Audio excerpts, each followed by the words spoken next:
नमस्कार विद्यार्थियों, आप सभी कैसे हैं। आशा करता हूं कि आप सभी लोग बेहतर होंगे और मजे में आपकी पढ़ाई चल रही होगी। तो आप सभी का स्वागत है हमारे प्यारे YouTube channel Pradeep sir education पे। कुछ कारणों की वजह से बीच बीच में वीडियो नहीं आ पा रही थी, लेकिन रेगुलर रहने का प्रयास रहेगा आप, क्योंकि जो 9th क्लास के लेकर आए हैं पहले सर्वप्रथम video MP board class 9th के जो चैप्टर हमारा फर्स्ट चल रहा था उसकी एक्सरसाइज लेकर आ चुके हैं हम लोग। जो 1.4 है उस एक्सरसाइज को हम बड़े प्यार से समझाने का प्रयास करेंगे और आशा करेंगे कि आपको भी बड़े प्यार से उस चीज को समझाने में हमारा जो भी लगेगा वो हम अच्छे से प्रयास करते हुए आगे बढ़ेंगे। तो चलिए, समय को नहीं गंवाना है, पहला स्टार्ट करते हैं और पसंद आती है तो लास्ट में चर्चा करेंगे ही। तो चलिए स्टार्ट करते हैं, मार्कर उठा लेते हैं, बुक उठा लेते हैं, सब कुछ रेडी कर लेते हैं। 1.4 यहाँ पे लिख देते हैं एक बार 1.4, जिससे थोड़ा आपको पता चल जाए कि 1.4 है। पहला देखिए क्या दिया गया है, मैं क्वेश्चन नंबर यहाँ पे 1 आपको लिख के बता रहा हूं। इसमें आपको दिया गया है परिमेय और अपरिमेय कौन कौन सी, ये आपको बताना है। तो परिमेय अपरिमेय की चर्चा पहले कर लेते हैं कि परिमेय संख्या वे संख्या है जिसे हम p बटे q के रूप में लिख सकते हैं और अपरिमेय वे संख्या है जिसे हम p बटे q के रूप में नहीं लिख सकते। ऐसी बात मैंने आपको पहले भी बता चुका हूं मैं। तो इसमें देखिए जो पहला सवाल है 2 माइनस √5। अब √5 एक और शॉर्ट फॉर्म में आप समझ लीजिए √5 क्या चीज है। √5 के अंडर रूट से बाहर आ सकता है, नहीं आ सकता, क्योंकि अंडर रूट अगर 4 होता तो 4 किस रूप में बाहर आ जाता, 2 में आ जाता, लेकिन √5 बाहर नहीं आ सकता। ये कौन सी संख्या है, इसका आंसर आप क्या लिख देंगे, जो होगा वो अपरिमेय होगा। ठीक है, इसी प्रकार दूसरा देखिए, दूसरा क्या बोल रहा है, देखिए दूसरा बोल रहा है 3 प्लस √23 और बाहर दिया √23। ठीक है, इसको थोड़ा सा हल कर लीजिएगा आप, 3 प्लस √23 को करिएगा और माइनस √23। अब हम जानते हैं कि प्लस और माइनस कट जाता है और लास्ट में खाली क्या बचा 3, इसको p बटे q के रूप में हम लिख सकते हैं। ये कौन संख्या होगी हमारी, परिमेय संख्या। आगे बढ़ते हैं, आगे बढ़ने पे हमने तीसरा देखा। तीसरा देखिए क्या है हमारा तीसरा, इसमें अच्छे से सवाल दिया गया है 2 √7 बटे 7 √7। यही है, 7 से 7 कैंसिल हो गया, क्या बचा 2 बटे 7। कौन संख्या हो गई है, सॉरी परिमेय संख्या। ठीक है, परिमेय हो गई। इसके बाद क्वेश्चन नंबर अगला देखिए जो 4 है। क्वेश्चन नंबर 4 में क्या दिया, 1 बटे √2। √2 भी बाहर नहीं आ सकती, यानी कि ये कौन संख्या है, अपरिमेय संख्या। ठीक है, इसके बाद पांचवा भी देख लेते हैं जल्दी से अपन अच्छे तरीके से। पांचवा 2 पाई, और पाई याद रखिए, पाई एक ऐसी संख्या है जो कि हमारी क्या है, अपरिमेय संख्या है। क्यों, क्योंकि पाई का मान निश्चित नहीं है, वो चलता ही रहता है, तो अपरिमेय। तो ये पहले का क्वेश्चन आपको कंप्लीट हो गया। आशा करता हूं पहला क्वेश्चन आपको बहुत बेहतरीन तरीके से समझ में आया होगा। तो चलिए इसी प्रकार से आगे बढ़ते हैं और क्वेश्चन नंबर 2 को भी बड़े सरल तरीके से सोल्व करते हैं। तो चलिए बड़े प्यार से क्वेश्चन नंबर जो प्रश्न नंबर 2 है उसको भी देख लेते हैं। प्रश्न नंबर 2 में आपको कुछ सवाल दिए गए जो कि पेपर के दृष्टि से बहुत ही आपके क्या है, इंपॉर्टेंट है। पहला क्या दिया, इनको सरल करना है। मैं आपको इनको बिना फॉर्मूले के बताऊंगा। कई आपके स्कूल में बताए होंगे फॉर्मूले वाले, लेकिन मैं इसको फॉर्मूले बिना फॉर्मूले के इसलिए बताऊंगा, एक तो विद्यार्थी जीवन में वैसे बहुत फॉर्मूले हैं, कहां कहां बच्चा याद रखेगा, और बच्चा याद रखेगा तो क्या होगा वो हम जानते हैं, हम भी एक स्टूडेंट ही है। ठीक है ना। तो इसमें क्या है, सोल्व करना है आपको। इसमें देखिए क्या करना है आपको, इस पहली संख्या का इन दोनों से एक बार गुणा कर देना। तो देखिए मैं करके बता रहा हूं, 3 का गुणा पहले किससे होगा, 3 का गुणा पहले 2 से, तो 3 गुणे 2, यहां भी प्लस का चिन्ह है, यहां भी प्लस का चिन्ह है, तो प्लस प्लस प्लस है होता है। फिर 3 का गुणा किससे कर दीजिए, √2 से। फिर आगे बढ़ते, इसका 2 बार होगा, अब इसका भी 2 बार कर दीजिए, √3 गुणे 2, और प्लस के चिन्ह, प्लस वाले में कोई प्लस माइनस की दिक्कत नहीं है, और √3 का गुणा √2 से। अगली स्टेप में आपको क्या करना है, 3 दूनी क्या कर देना 6। इस 3 का गुणा इस √2 से नहीं हो सकता, क्योंकि देखिए एक मेरे माध्यम से समझ लीजिए कि इसके ऊपर छत लगी है, उसके ऊपर छत नहीं लगी है। जिसके ऊपर छत नहीं लगी है वो छत वाले से गुणा कभी नहीं होगा। ये कैसा लिखा जाएगा, 3 √2। अगले में बढ़ेंगे, इसमें गुणा नहीं हो सकता, 2 √3 लिख दीजिए। यहां पे हो सकता है गुणा, क्योंकि दोनों पास छत है, तो √3 दूनी 6। ये इसका पहले का करेक्ट आंसर आपका आ गया। कोई दिक्कत कोई परेशानी नहीं, क्योंकि इसमें प्लस माइनस कुछ भी नहीं कट रहा है, क्योंकि इसको काटते यहाँ पे 2 है, यहाँ पे 3 नहीं हो सकता, नहीं जोड़ सकता है। अब दूसरा देखिए, दूसरे में क्या प्रॉब्लम है हमारे पास, इसमें माइनस आ गया। ठीक है,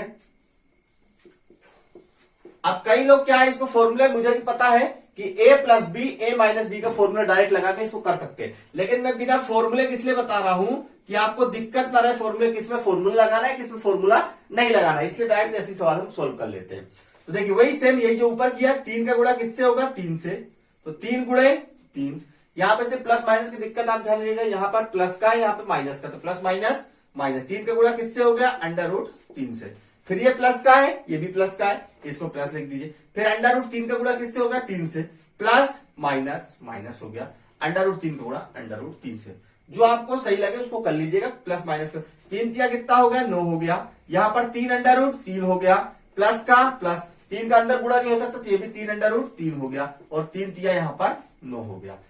प्लस माइनस कैंसिल हो गया, 9 माइनस अंडर रूट 9। अब हम जानते हैं कि किसका वर्ग है 3 का वर्ग है, जब भी किसी का वर्ग आए तो उस हिसाब से आपको देख लेना है। तो ये 3, ये इसका आंसर आ गया कितना 6, ठीक है ना। अंडर रूट 9 का जो वर्ग होता है वो 3 गुणे 3 करके 3 बाहर आ जाता है, ये याद रखिएगा।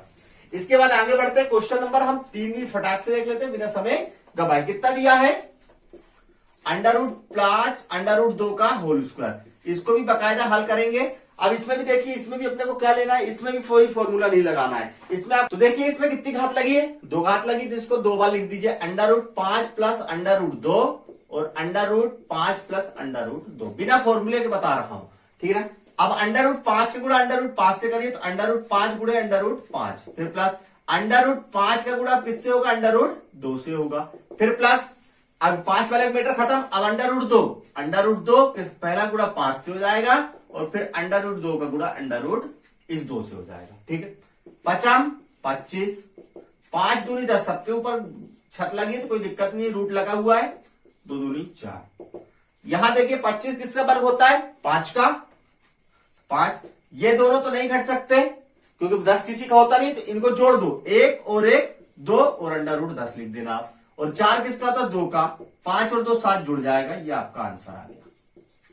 ये लीजिए, बिल्कुल इजी सरल, कोई फॉर्मूला नहीं, कुछ नहीं, बिना फॉर्मूले गाड़ी चल रही, क्योंकि फॉर्मूला कभी कभी कंफ्यूजन कर देता है कि कौन सा फॉर्मूला किसमें क्या लगेगा। अगला देखिए, under root 5 minus under root 2 है, और under root 5 plus under root, इसमें भी प्लस माइनस का फॉर्मूला हम लगा सकते हैं, ए plus B A minus B का, नहीं इन फॉर्मूले नहीं करेंगे आज भैया।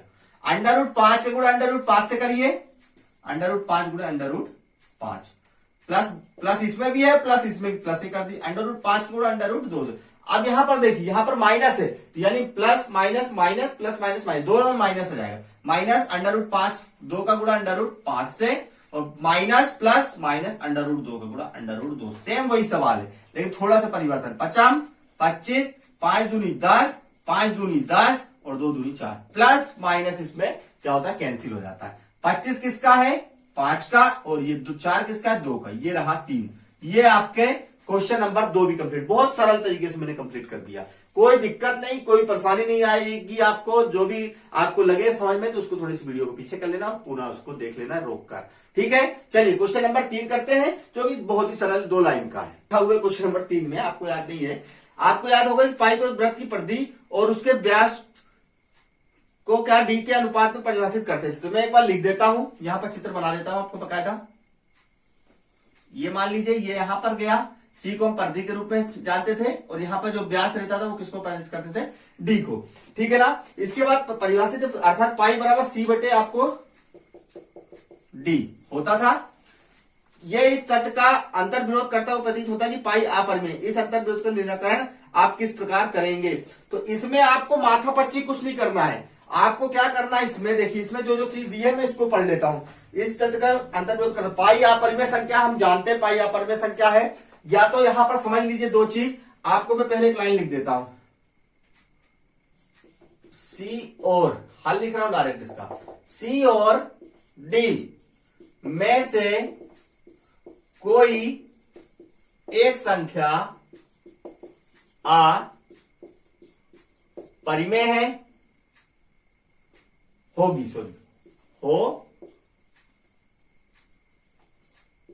होगी, इसलिए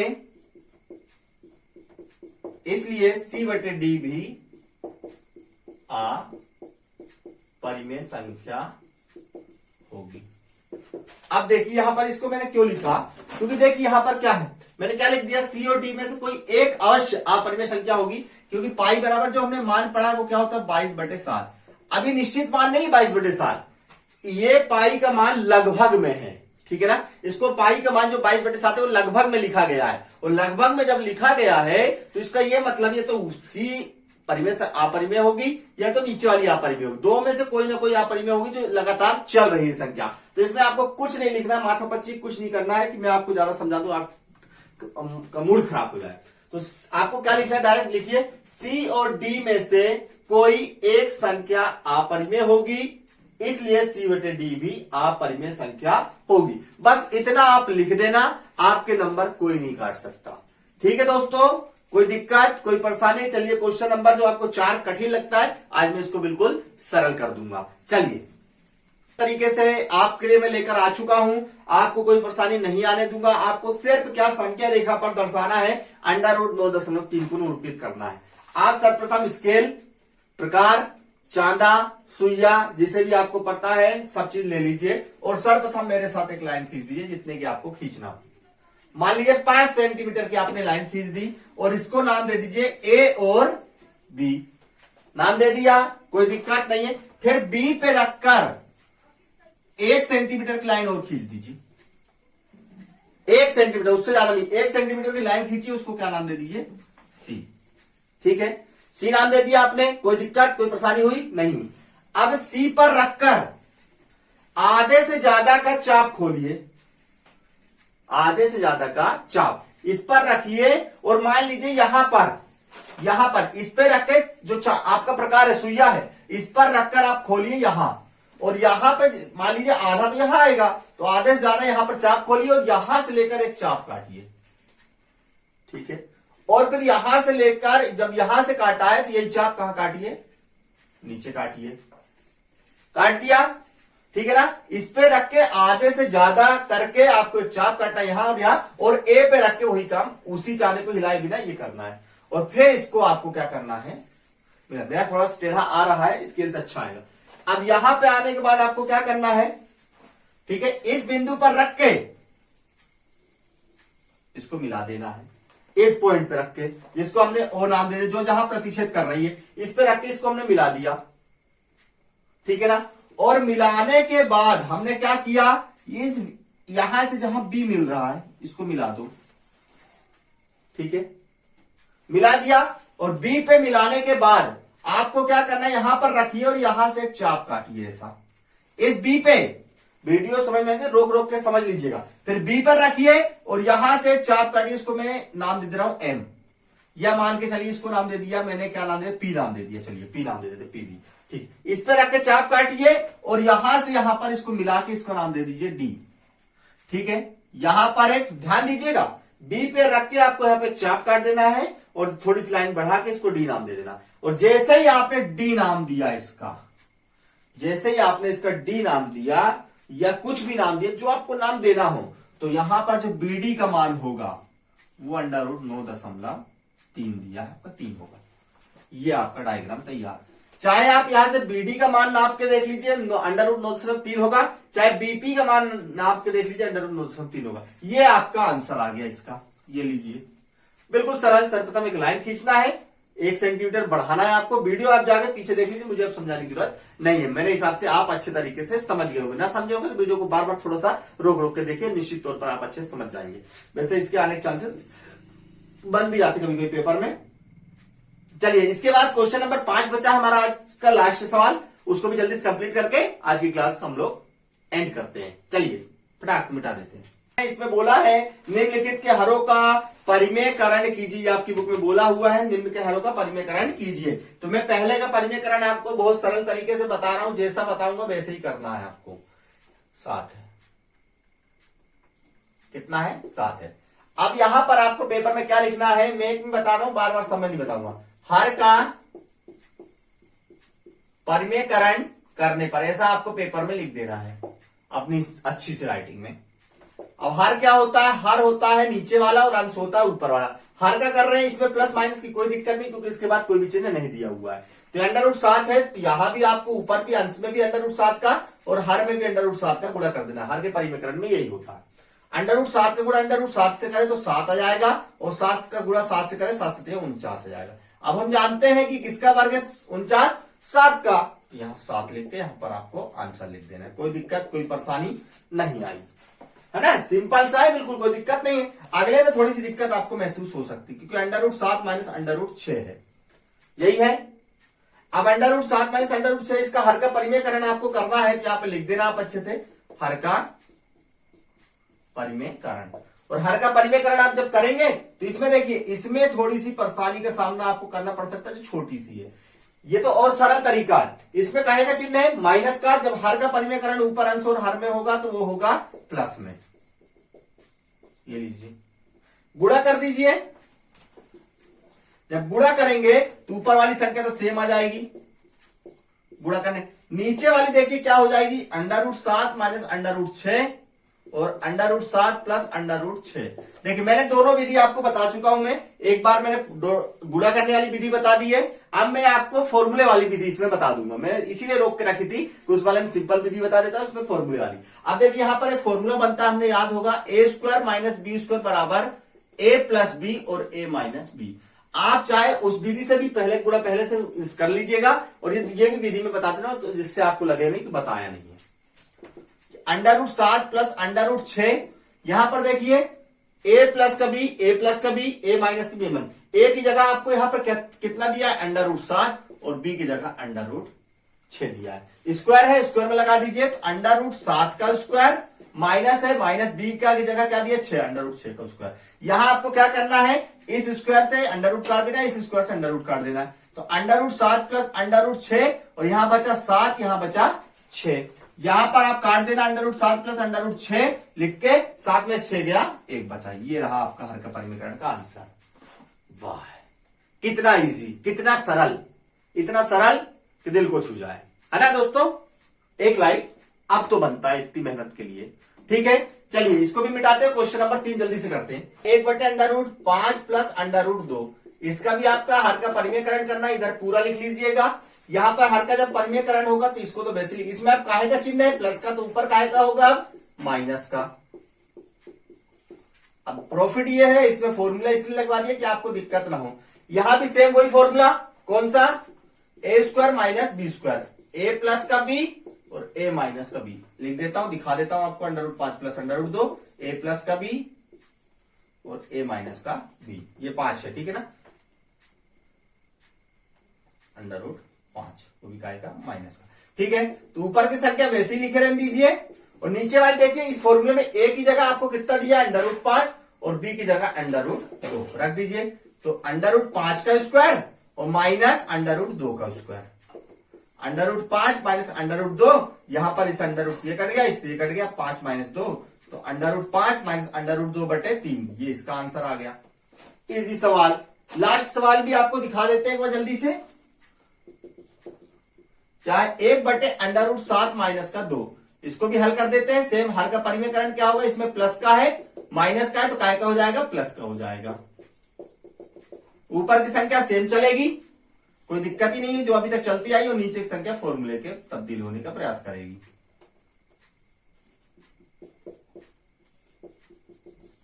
ठीक है, सेम यही फॉर्मूला इसमें भी, इसमें a की जगह आपको √7 दिया है और b की जगह आपको 2 दिया है, रख दीजिए √7 का स्क्वायर और यहां b की जगह 2 का स्क्वायर। ऊपर की संख्या सेम चलने दीजिए, 2 से √ को काट दीजिए, तो 7 और 2 का वर्ग लगा है 2, तो 4, √7 प्लस 2 और 7 में 4 गया 3। ये लीजिए आपके क्वेश्चन प्रश्नावली खत्म। 1.4 कंप्लीट। कुछ कठिन लगा हो तो कमेंट्स में बता देना, और अगर कुछ समझ में ना आया हो तो थोड़ा सा वीडियो को पीछे करके देख लेना, लेकिन देखना जरूर दोस्तों, देखना विद्यार्थियों जरूर, जिससे आपको कुछ ना कुछ बेनिफिट जरूर मिल जाए। कल जल्द से जल्द 1.5 लाख के पार्ट को एंड करेंगे, जल्द से जल्द 1 और 2 पार्ट जिसने समझ लिया वो 9th क्लास की गणित में पास हो गया निश्चित तौर पर। तो चलिए दोस्तों, आज के लिए अलविदा कहते हैं, आज के लिए बस इतना ही। और वीडियो पसंद आती है तो लाइक कमेंट शेयर, और दोस्तों से भी कि चैनल को सब्सक्राइब कर लीजिए। जय हिंद, जय भारत, जय वंदे मातरम, जय श्री राम।